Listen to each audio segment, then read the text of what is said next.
Good afternoon. Welcome to episode 72 of the Blunt Talk Sports Podcast. I'm your host, Anthony Wright, coming to you from the beautiful and warm confines of Atlantic City, New Jersey. Wherever you may be watching or listening, I thank you as always. Like, share, and subscribe. It helps the channel. You can check us out on Apple Podcasts, Spotify, and as well as on Substack. I thank you guys as always for checking us out and keeping the channel going. The channel is growing at a rapid rate. This episode, y'all, for the Bird Gang, Fly Eagles Fly. This episode is going to be talking about the end of camp, pretty much wrapping up the last week of camp, things that I observed and I noticed, things that I saw while watching the YouTube feed that I thought was news of note. Some of the coaching personnel decisions, a lot of Vic Fangio speak. I love when Vic Fangio definitely is talking. You definitely get a lot of insight and intel from him. As I'm talking to you currently right now during this recording, the Eagles are in the midst of their 1 o'clock preseason game. It's 2:07 p.m. right now, August 24th, 2024. They're currently losing 10-3. I think the Vikings might have scored, but the Eagles were losing 10-3 in that game. I'll even have chronologized guys on the bubble, roster cuts, guys I thought played well during the game, guys I thought sucked ass, how Kenny Pickett played, how Tanner McKee played, Will Grier, all of that. What my outlook is for the end of the preseason, going into the season, all of that. I'll have chronologized all of that in this episode. But nonetheless, let's get started. Wrapping up camp. With last week of camp being in the books, kind of a dope part because the anticipation for the season starting, we all kind of know, like, yeah, that game in Brazil is coming up. September 5th is fastly approaching. But, it's definitely great to always see the evaluation and development and what the coaches see. Hopping right into it, Vic Fangio started off practice this week with a serious case of aggression. Coach Fangio definitely woke up and chose violence to end this week of camp. It was terrific to see. Frustrated the hell out of the offense. Jordan Mailata talked about how they had to make adjustments, and there was a lot of things that they weren't really prepared for with the different blitz packages and exotic looks that they were being presented with. I thought it was great because, again, this is something that the Eagles offense has struggled with mightily over the past year. That's with Jason Kelce. You don't even have Jason Kelce now, so keep that in mind. With Jason Kelce, you struggle mightily against the blitz. So to have a coach that is throwing these exotic looks at you in practice, and you're getting familiar, your eyes on it early, you're getting familiarity with it, where guys may be coming from, all this does is help you towards the regular season and help you within game situations. It was definitely good to see that, like how he was deploying the defense. It was great to even see, just some examples that I could tell you from what I saw. You had Devin White crashing the A-gap consistently on blitzes. He was definitely getting consistent pressure. That was good to see. Isaiah Rodgers streaming in from the outside on a corner blitz. And one of my personal favorites was Cooper DeJean coming in. Some people say DeJean, but y'all know we say DeJean. Cooper DeJean coming in on the slot blitz. I thought he was fantastic. He looked great there. I actually saw a play today in the game where he tried to disguise. He didn't disguise it well, trying to come in on a slot blitz. Definitely a little rusty, needs to play a little bit more. But, like I said, I'll talk on that a bit much more later. But it was just definitely great to see Vic Fangio throwing this at this offense and truly testing them. Devin White and Zach Bond spoke also after the practice, talking about how the uniqueness and comfort of learning Fangio's defense and how it aids to their skill set and what they're able to do. And more or less, like Jordan Mailata said, this was the whole point of the drill, for them to get bombarded with the blitz and try to figure out ways to adjust and deal with it. He said they did okay, which, in our standards means they sucked. But again, it's great to see that they're contesting and battling with this now, because this line is going to be tested. You don't have Jason Kelce anymore. The health of this line is always going to be a question. It's always going to be tested. We know it's one of the best offensive lines in football, especially having Saquon Barkley back there, having Jalen Hurts in that running game. It's vital to have these guys in tip-top shape. So it's just great to see that this team's working on their flaws. They're not running from it. They're not trying to sugarcoat shit and make it seem like everything's okay. There's nothing to worry about here. 5-alarm fire out. No, this needs to be addressed. And if Jalen's going to be elite, if this team is going to be elite, this is something they're going to have to address. Because I'll be honest with you, I have some numbers that I definitely want to touch into with Jalen Hurts dealing with the blitz last year, and they were quite startling. And I definitely think that that's something that could be an Achilles heel for this offense, and that if it's not tied up or touched on now early, that we could pretty much cancel Christmas. Going a bit further though, something I definitely wanted to harp on that I think is news. It was news throughout the week, but it kind of got shuffled between the game and development of certain guys. Lane Johnson stating that he will realistically play 2 to 3 more years. All appreciative of that. Thanks for the heads up, Lane. Lane Johnson's kind of floated this out there during Kelsey's last run last year and kind of thrown out there that, hey, starting to get up there a little bit. I'm still playing at a dominant level, but I think, once I get to a certain age, I'm kind of call it quits. I need this to be paramount in the Eagles' mind if it hasn't been already. You need to be looking for his heir apparent. You may not have found them this year. That's okay. You definitely need to find them next year. Lane Johnson has been, in my opinion, the best right tackle in arguably Eagles history. I know there's people that will argue different right tackles out there. I know that there's guys that have been on this team that's played well, played at a good level, a high level. There's no mistaking. When Lane Johnson is in there for the Philadelphia Eagles, the offense flows. The team moves. The ball moves. There's comfort, stability, and familiarity. When he is not there, it is proof with not only just in the win-loss total, it is proof on the field. They suck ass without Lane Johnson. They're not the same offensive unit. The cohesiveness that he's built with them, when he's not there, it's evident. I mean, hell, they ran a practice drill where they had Fred Johnson taking his place. Fred Johnson was getting destroyed. And I mean, this is a guy that you've heard them brag about, like, well, if anything happens to Lane Johnson, we got this guy that can step in. What? Like I said, his heir apparent, they're going to have to get his heir apparent. Thank God that Lane Johnson, knock on wood, thank God Lane Johnson has dealt with injury well. Thank God Lane Johnson has dealt with his mental health well. Thank God he has played at a high level, an all-pro level, a Pro Bowl sustainable level. The heir apparent must be a priority for the Eagles. I mean, definitely 1 or 2 on the checklist going into the offseason for 2024, 2025. 2025 offseason, you need to be looking at the heir apparent. Going a bit further, this one I thought was even crazier. It's a bit on a funny note. A bit of news and notes that I picked up from Tight End University, from George Kittle's Tight End University. He said that Dallas Goedert and Grant Calcaterra, the Eagles' number 2 tight end, also attended. And we got to see a new look from Grant Calcaterra. And I thought it was funny that George Kittle coined it the Farva look. And if any of you who have watched Super Troopers knows who Officer Farva is, the look that Grant Calcaterra is sporting is definitely uncanny. I mean, the resemblance is uncanny. But nonetheless, I just wanted to give a shout out to Grant Calcaterra for securing the number 2 spot. The Eagles had wound up cutting CJ Uzomah. No shock there. Really hadn't done a damn thing through the whole offseason, so no big whoop to dupe there. But Calcaterra, if healthy, could possibly have the best year of his career. I definitely think Dallas Goedert is prime for that in this Kellen Moore offense. But Calcaterra has to stay healthy. Concussions have been an issue. Injuries have been an issue. This guy has definitely been good when he's been in there. He's short-handed. It seems like when he gets the ball thrown to him, he makes a play or two. It's just that he hasn't really had sustained health and sustained, access or playing time like that. And like I said, being in this Kellen Moore offense, we're going to see if a lot of guys can really develop and grow. Because honest to God, truth, there's no reason that Calcaterra shouldn't have the best year of his career in this offense this year. If he doesn't, I think that's more indicative of his play and him possibly being injured. So we'll see. Tanner McKee also struggled in practice. I know there were some Kenny Pickett lovers out there and within the Eagles faithful that were happy that McKee struggled. I mean, it was actually news on Twitter or X, whatever the hell we call it now. But it was news. People were like, "Oh, look, Tanner McKee struggled. See, he's not that good." Guys, listen. Guys have bad days of practice. I heard the name Clayton Thorson being thrown in there. This is the worst day of practice since Clayton Thorson. That means our defense can throw waves at you. That means our defense can frustrate the hell out of you on all 3 levels, 1, 2, and 3. First string, second string, third string. So again, I'm not shocked by that. What I am shocked by though is why is there such a quick, and I don't know, because I've had this conversation with other fellow Eagles fans, and some other Eagles fans don't feel this way, others do. So I'm more or less talking to my fellow, Eagles flock that feel like Kenny Pickett is getting a raw deal.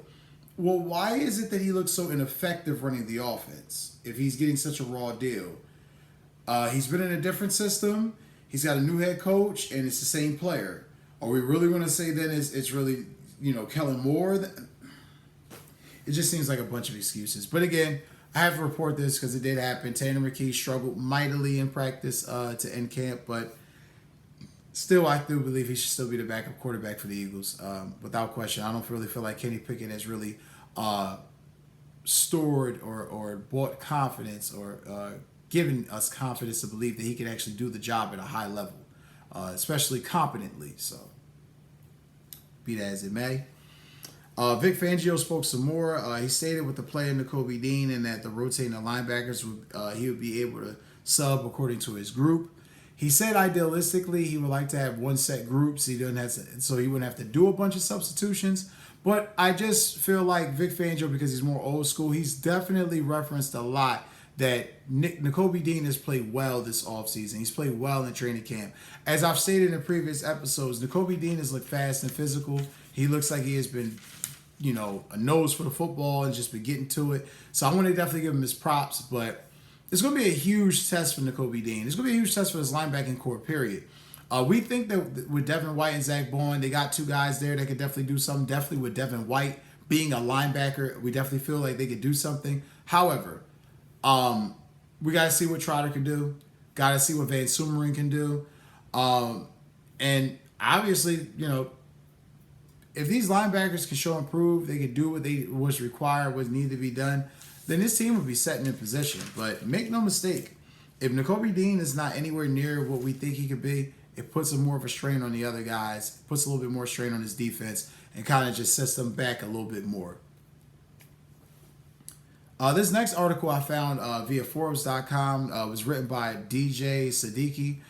He spoke with Devonta Smith, and he spoke with Smitty Long at about an hour and a half interview.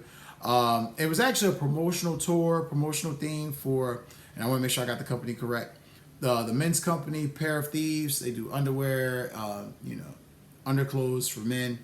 I guess men's clothing, period. But Devonta Smith, aka Smitty, Slim Reaper, he's doing more or less a marketing promo ad for them. And he spoke at length about that, but he spoke also in Forbes to DJ Siddiqui about his contract, how he's happy about his contract. He spoke about playing with A.J. Brown, how special their friendship is and their camaraderie, and how he feels like they're the best duo in the NFL. I tend to agree. I just feel like right now he's primed for a big year. He looks faster. He looks stronger. He looks like he's way better running routes. Him and A.J. Brown have looked like monsters in camp, and I'm just very anxious to see how these guys play, because if they play at the level that I think they could play, this team will be in the Super Bowl conversation, and we'll see in January where the cards may fall, but definitely Smitty is primed for a big season. He's primed to really take the league by storm, and this is coming off a guy who's had a couple 2,000-yard seasons, a 95 catch season, a 60 to 70 some odd catch season, still 1,000 yards, and he still feels like he got more to prove. I love it. It just lets me know that we drafted the right guy, and this is a guy that's going to be a winner and a guy that you can win with. So shout out to Smitty, definitely, man.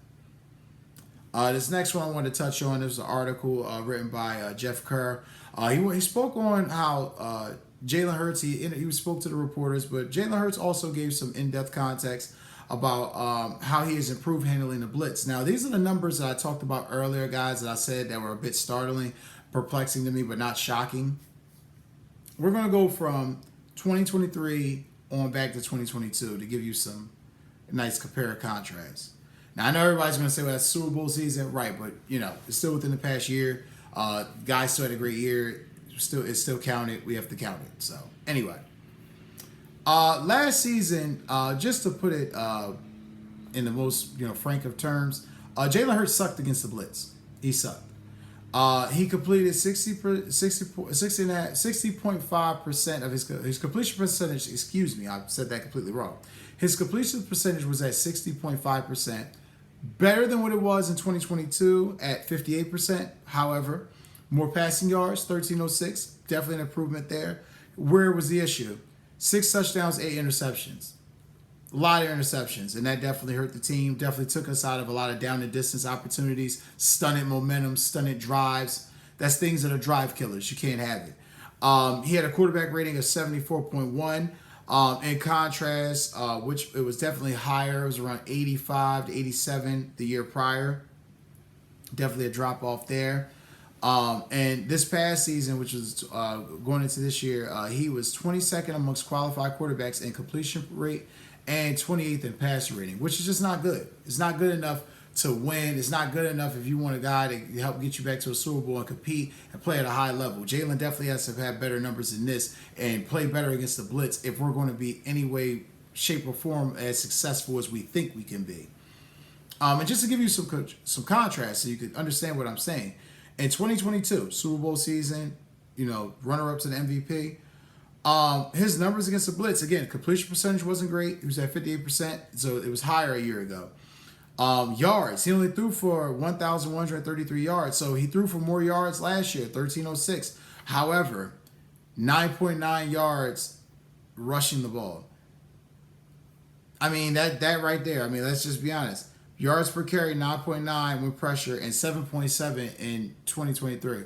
The injury, I think, took an effect. Him staying healthy and him getting out of harm's way is going to be integral for this season, this team this year. And if he's able to stay healthy most of the year, not suffer any injury that's going to debilitate him like last year from running or making great decisions when moving with the ball, then the sky's the limit for this team. However, it's just something I have to report on, something I have to keep an eye on because he's definitely showing a poise and a comfort running the offense. It doesn't seem like Kellen Moore is like, I got to dial it back some. It doesn't seem like Jalen Moore, kind of merging the two, I'm sorry.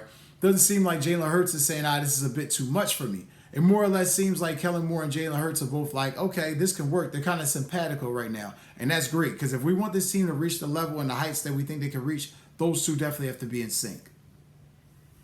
I think it's also dope too. I'm curious to see how Kellen Moore is going to utilize Smitty.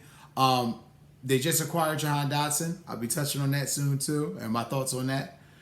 Big trade there, but they acquired. We have Kellen Moore. I definitely believe Smitty's going to be in the slot a couple times. I think this is definitely something that can elevate Philadelphia's offense because if you got Smitty in the slot, that's freeing up one of those other guys. It's freeing up the tight ends. AJ Brown still has to be accounted for. So this is just putting more stress and more emphasis on the defense that you're going to have to cover everybody.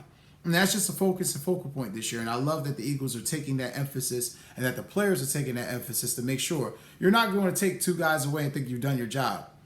That's not going to happen. If you don't take most of us away, you're going to get your ass kicked.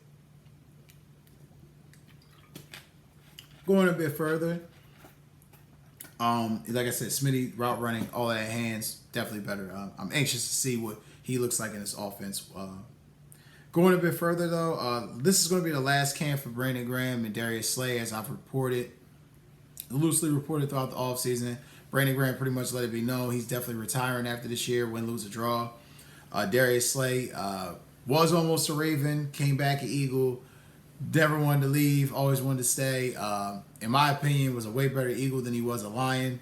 That's just my opinion. But nonetheless, Darius Slay and Graham, this definitely be their last years. And definitely have said that this has been the best camps they had. I felt like from what I've read and what I've watched, they look tenacious, active, and aggressive. Definitely best camps I think I've seen them have in years. Just from as a fan perspective, now actually doing this show and watching it, definitely best I think practice that they've had in years or camp that they've had in years. What do I think how it would translate on the field? Now that's the interesting part. Now to start with Brandon Graham. With Brandon Graham, I feel like he's going to be more or less splitting reps. He's an older guy, he's 34, 35. You can't expect him to play a full game. They're going to be using him in the rotation, which I fully expect and want. Possibly playing on the interior D-line, which I think is interesting. I think the Fangio has some packages where he's playing nose tackle or defensive end. Interesting to see. Definitely like to see where they're going with that. And as for Darius Slay, it's unquestioned that he's still the cornerback number one. He's still CB1 for now. But how healthy will he be down the stretch? Because we saw last year, him being healthy helped kind of dictate how good this team was. The moment Darius Slay got injured, this team suffered. You know, it was one of the things that I talked about with my friends and constituencies a lot last year. Darius Slay is not known as the shut down elite corner, but yet when he's missing, he's damn sure missed. He's damn sure missed. So shout out to Slay there, man. Big play Slay. And, you know, like I said, him staying healthy throughout the stretch is going to be vital. It's going to be crucial for this team, definitely to make the stretch run that they want to make. But, you know, interesting just how it all possibly could play out. Cam Jurgens and Jordan Davis said that this has been a more physical camp they've had than the past 2 years that they've attended. And I'm glad because, you know, for two reasons. Ultimately, when you have a more physical practice, I think that's more of a tougher of a team. The team is just naturally more grittier. They're more chiseled. They've been through it. They know what to really expect, so they're there mentally and emotionally. Second, they're tapping into that aggression because, let's be honest, the defense played like shit last year. There's no one on that defense that should feel like, oh, man, there's nothing for me to worry about. My job is secure. I played well. I played so terrific that they had to fire the defensive coordinator, fire some of the coaching staff, and bring all new guys in because I played terrific. No one should feel that comfortable. Some of these guys are free agent acquisitions. Some of these guys that have been here and they know how the systems ran. A standard will be held. A standard must be met. And in the words of Mike Tomlin, the standard is the standard. So definitely happy to see that those young guys, you know, one, your starting center, one of your most dominant defensive tackles, to hear them take that onus of how happy they are, sharpening iron, physical practices. It's a beautiful thing to see. Beautiful thing to hear as well. They went a bit further. They said due to the team having a lot of young players, they feel like that's probably the reason, the requirement for the physical practices. I think it's a combination of three things. You have an old school coach. He only knows physical. He only knows one way. Two, your defense looked like shit down the stretch. You got out physicaled. And three, last but not least, why not? Vic Fangio's system has shown that it's worked and it's shown that it has success to it. Why would you not do it? If you're doing it and it's not showing the results and you're doing it to the T, then that's on Coach Fangio to say, oh, okay, I got to adjust. But if you're not even doing what's required and you're already like, what? It just creates more of a clusterfuck. Going a bit further, something else I noticed in the practice notes, this is something from Thursday that I thought was dope. C.J. Gardner-Johnson, Nakobe Dean, Tuesday, I said Thursday. On the Tuesday practice, they seem to have been thudding teammates to the ground, popping their teammates, giving a little extra emphasis on the way down and the way up.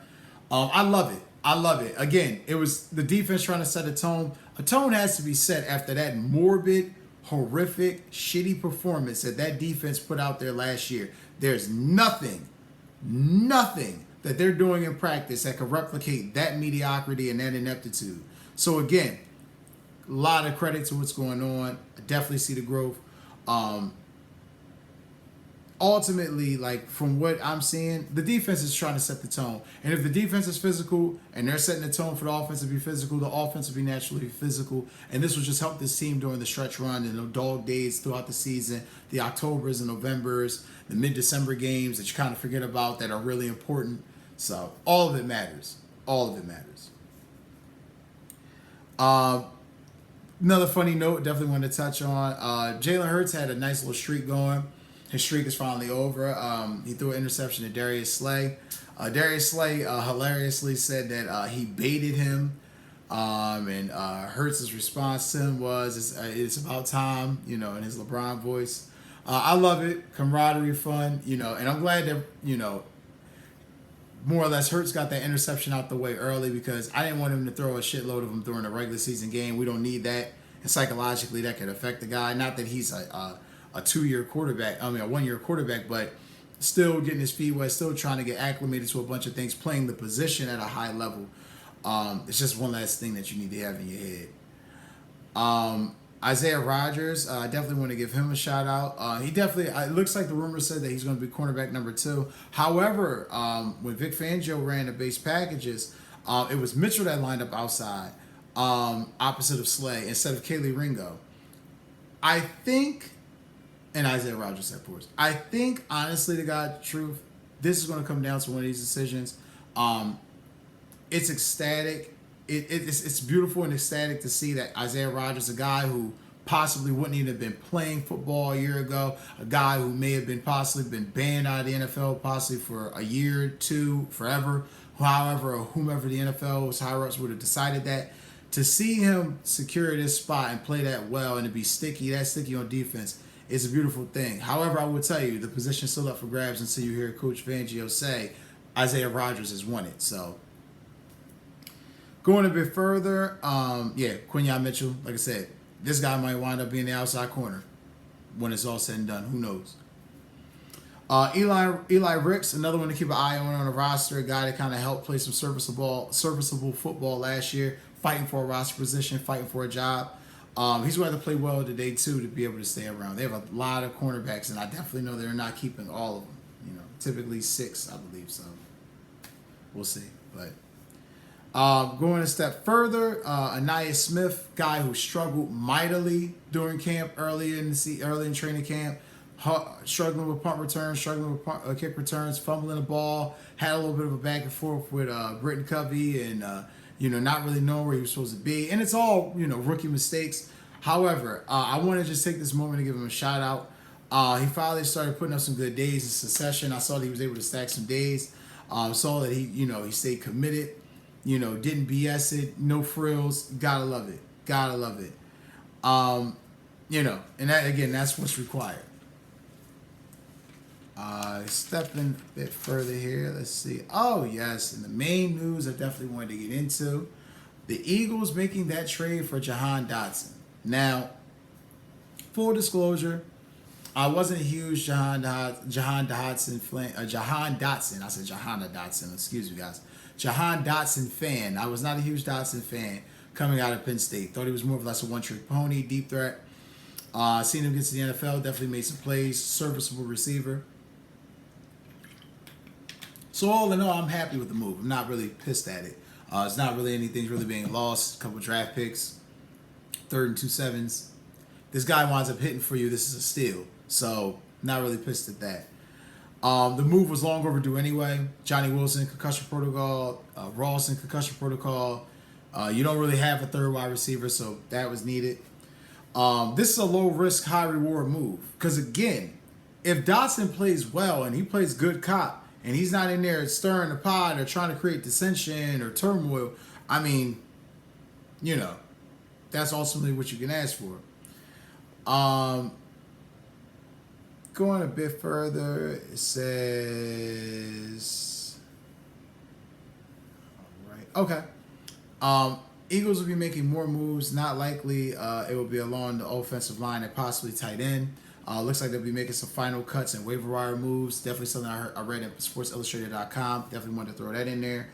And last but not least, like I said, I would definitely have updates on some of the cuts and signings going into the rest of camp, at the end of camp, from all around the NFL. Notable names, notable departures, some unknowns, all of that in between. Guys, I thank you so much, as always, for checking out the Blunt Talk Sports Podcast. That's going to wrap up this episode, the camp edition for Eagles News and Notes. There'll be more Eagles updates, getting ready for the Eagles-Packers game on September 5th. Definitely be plugged in for that.